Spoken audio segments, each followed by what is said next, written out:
상업등기법은 회사의 법적 정보를 공시하고 이를 통해 거래의 안전과 법적 신뢰를 보장하기 위한 절차를 규정한 법입니다. 회사를 포함한 상인들이 이 회사는 이렇게 존재해요 라고 세상에 공식적으로 자신을 드러내는 절차를 규정한 법이며 회사 설립, 본점 이전, 이사의 변경, 해산 같은 중요한 사항들을 상업등기부라는 공적인 기록에 남겨서 누구나 확인하고 믿고 거래할 수 있도록 해주는 제도라고 할 수 있습니다. 우리가 어떤 회사와 계약을 하려 할 때 그 회사가 실제로 존재하는지, 대표자는 누구인지, 자본금은 얼마나 되는지 등을 어떻게 확인할 수 있을까요? 바로 그 정보를 공적으로 증명해주는 것이 상업등기입니다. 상업등기법은 회사와 상인이라는 법적 실체에게 사회적 신뢰를 부여해주는 공시제도이며 시장 질서를 유지하는 기둥 같은 법입니다.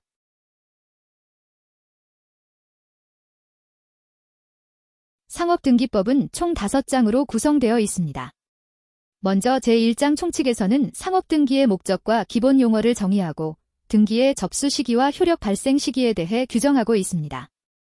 제2장 등기소와 등기관에서는 등기소의 관할 구역, 업무 처리 주체로서의 등기관, 그리고 등기소 기능이 일시적으로 중단되었을 때의 조치 등에 대해 규정하고 있습니다.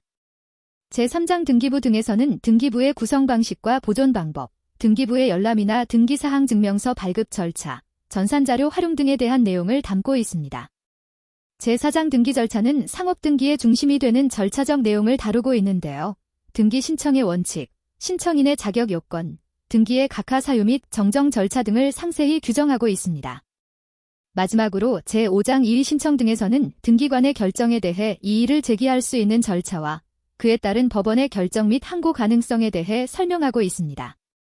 즉, 상업등기법은 상업등기의 목적과 절차, 관할과 행정 운영, 그리고 권리 구제까지 포함하는 상업등기 실무 전반을 체계적으로 규율하는 절차법입니다.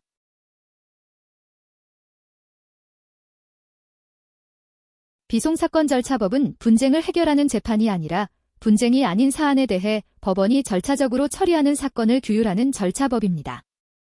법의 보호나 확인을 요청하는 상황에 초점이 맞춰져 있으며 회사를 청산하는 과정에서 법원의 감독이 필요한 경우 신탁관리인을 선임해야 할 때 또는 상호 말소와 같은 등기 신청 등을 할 때 이러한 사건들은 모두 비송사건에 해당합니다. 이러한 절차에서는 당사자 간의 갈등 해결이 중심이 아니라 공익보호나 법질서 유지가 주요 목적이 됩니다. 이 법에 따른 재판은 판결이 아닌 결정의 형식이며 결국 비송사건 절차법은 크게 다투지 않되 중요한 질서를 조용히 조율해주는 절차법이라고 할 수 있습니다. 비송사건 절차법은 총 3편으로 구성되어 있습니다. 먼저 제1편 총칙에서는 비송사건 전반에 적용되는 기본 원칙과 절차를 다루고 있습니다. 예를 들어 어떤 사건이 비송사건 절차법에 적용을 받는지, 관할 법원은 어디인지, 신청과 진술은 어떤 방식으로 이루어지는지 등을 정리한 부분입니다. 이는 전체 비송 절차의 틀을 잡는 기본적인 절차적 규범이라고 할 수 있습니다. 제2편은 민사 영역에 속하는 비송 사건들을 다루고 있습니다. 구체적으로는 다음과 같은 사건들이 포함됩니다. 법인에 관한 사건으로 재단법인이나 사단법인의 설립, 변경, 해산 등에 관한 내용과 신탁에 관한 사건, 그리고 재판상 대위와 공탁, 보관, 감정에 관한 사건, 법인 등기 및 부부재산 약정 등기에 대한 내용을 담고 있습니다. 제2편은 개인의 권리나 재산 관계에서 발생할 수 있는 비분쟁성 사건들을 정리하고 있습니다. 제3편은 상사, 즉 기업 활동과 관련된 비송 사건들을 다룹니다. 대표적인 예로는 다음과 같습니다.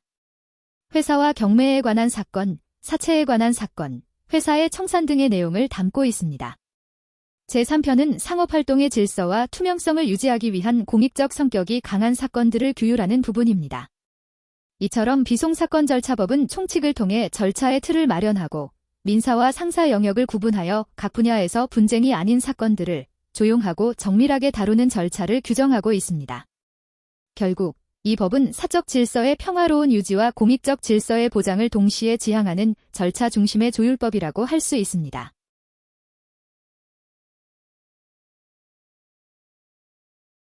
45번 문제입니다.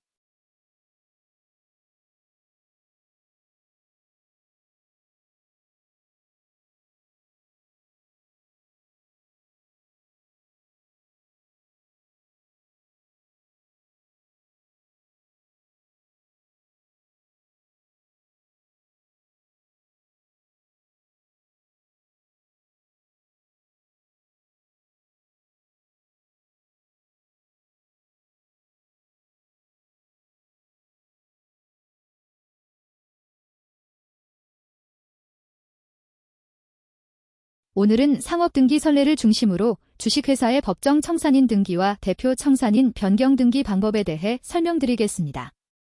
해산한 회사에서 청산인 등기를 어떻게 해야 하는지, 그리고 대표 청산인을 변경할 때 주의할 점이 무엇인지 살펴보겠습니다. 먼저 회사가 해산하면 법률에 의해 당연히 이사 등이 청산인 또는 대표 청산인의 지위를 취득하게 됩니다. 따라서 청산인 등기를 할 때는 별도로 주주총회 의사록이나 취임 승낙서를 제출할 필요가 없습니다. 다만 정관에 청산인에 관한 특별한 정함이 없다는 사실을 증명하기 위해 정관을 첨부해야 합니다. 다음으로 대표 청산인 변경 등기에 대해 설명드리겠습니다. 해산 간주 상태에 있는 회사에서 청산인회 결의로 대표 청산인을 해임하고 새로운 대표 청산인을 선임한 경우 변경 등기를 신청하려면 그 전제로서 종전의 법정 청산인의 등기를 선행하거나 동시에 하여야 합니다. 이 선례는 회사 해산 이후 청산 절차의 정확성과 법적 안정성을 확보하는 데 중요한 기준이 되었으며 실무상 청산인 관련 등기 업무의 혼란을 줄이는 데 큰 의미를 가진다고 볼 수 있습니다. 오늘도 시청해 주셔서 감사드립니다.